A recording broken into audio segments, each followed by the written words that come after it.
भारत की सुरक्षा को कमजोर करने के बाद, एक सीमावर्ती राज्य होने की बात, अमरिंदर सिंह जब तक रहे मुख्यमंत्री उन्होंने यही कहा कि बहुत संवेदनशील स्थिति है और बहुत ध्यान देना चाहिए इन चीज़ों पर। ये चिंताएं हैं इन चीज़ों को लेकर, जिस तरह की बातें हो रही हैं, जिस तरह की चीज़ें हो रही हैं। देखिए,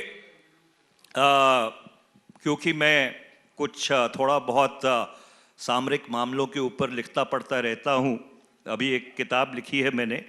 और मेरा ये मानना है कि 1971 में जब हमने पाकिस्तान का विभाजन किया और बांग्लादेश की संरचना की, उसके बाद पाकिस्तान ने एक रणनीति को अंजाम दिया कि we will bleed India with 1000 cuts. और उसका जो सबसे पहला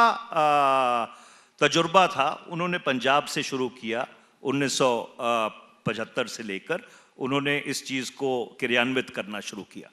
और पंजाब ने एक बहुत बड़ा खामियाजा इस बात का भुगता। जैसे मैंने पहले कहा कि 35,000 लोग शहीद हो गए भारत की एकता और अखंडता को कायम रखने के लिए। और मैं आपको बताना चाहता हूं कि वर्ष 2008 में मैं लंदन में एक सिक्योरिटी कॉन्फ्रेंस में था, तो एक पूर्व डीजी आईएसआई के मेरे साथ उस पैनल के ऊपर थे, और उसके बाद जब हमने बातचीत की तो मेरे को कहने लगे कि हमारा जो सबसे बड़ा लेसन था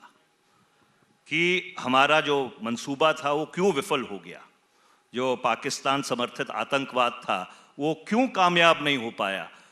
ये हमारा सबसे बड़ा लेसन्स लर्न्ड थी कि हम जो हिंदू और सिख के बीच में एकता है, जो 9 मास का साथ है, जो भाईचारा है, हम उसको नहीं तोड़ पाए। और इसलिए पाकिस्तान के मंसूबों के खिलाफ अगर कोई सबसे बड़ी गारंटी है, सिक्योरिटी गारंटी है, वो हिंदू सिख का 9 मास का साथ है, जो 1947 में जब विभाजन हुआ और जिस तरह का कत्लेआम हुआ, उस कत्लेआम के बाद एक जो बॉन्डिंग हुई, उस बॉन्डिंग का नतीजा है। तो इसलिए मैंने किसी पंजाब के चुनाव में या इससे पहले पिछले 20 साल में इस तरह की नकारात्मक बात नहीं सुनी है। कुछ चीजें दलगत राजनीति से उठ के होती हैं, और दलगत राजनीति से ऊपर उठ के पंजाब की सुरक्षा, पंजाब का अमन और भाईचारा, पंजाब का जो पंजाबी और पंजाबियत, जो पंजाब की होंद है, इसकी रक्षा और सुरक्षा करना, ये किसी भी दलगत राजनीति से ऊपर उठकर और किसी भी चुनाव से ऊपर उठकर सोचने वाली चीज है।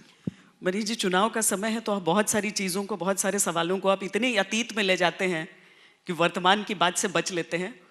लेकिन मैं थोड़ा सा अतीत में खुद ही चली जाती हूँ और कांग्रेस के उस नरम दल गरम दल के दौर को याद करती हूँ। अगर कोई नई चीज़ नहीं है ये कांग्रेस के भीतर होने वाली, कि 2 तरह की सोच अगर उभरती है वहाँ पर,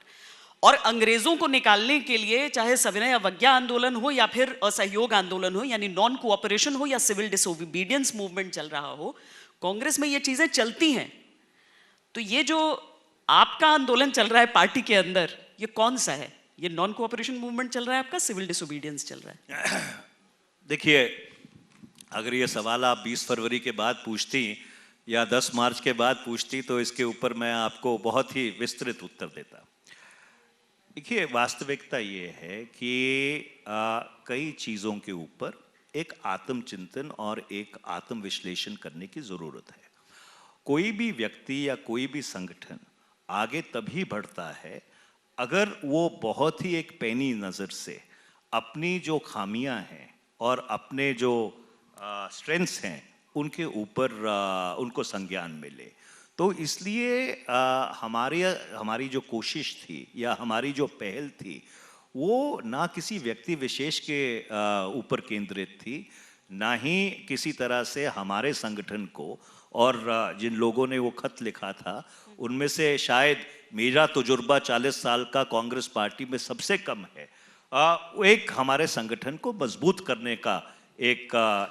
पहल थी, और वो पहल आज भी जारी है। हमारा ये मानना है कि कांग्रेस जो एक सेंट्रिस्ट पार्टी है, वो एक सेंट्रिस्ट पार्टी इस देश के लोकतंत्र के लिए, इस देश की जमहूरियत के लिए बहुत ज़रूरी है। और एक सुदृढ़ कांग्रेस, एक सशक्त कांग्रेस, एक शक्तिशाली कांग्रेस इस देश के लोकतंत्र को का संतुलन बरकरार रखने के लिए बहुत आवश्यक है, ये उसका अभिप्राय है।